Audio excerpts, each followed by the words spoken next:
Hello guys, welcome to Sangam motors garage. तो मैं आज आपको दिखा रहा हूँ इको स्पॉट का टाइमिंग किस तरह से मारते हैं डीजल।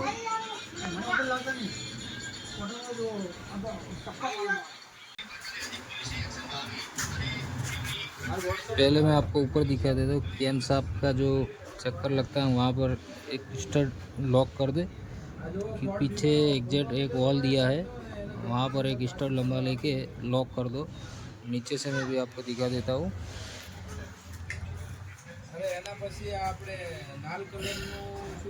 नीचे से ये जो क्रैंक वाली खुली है वहाँ पर आप देख सकते हो एलन की लॉक की है हमने। उसके पीछे एग्जैक्ट लॉक का निशान है।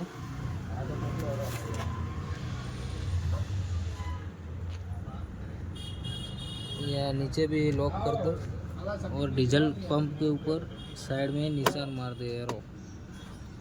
ये था इको स्पॉट का टाइमिंग।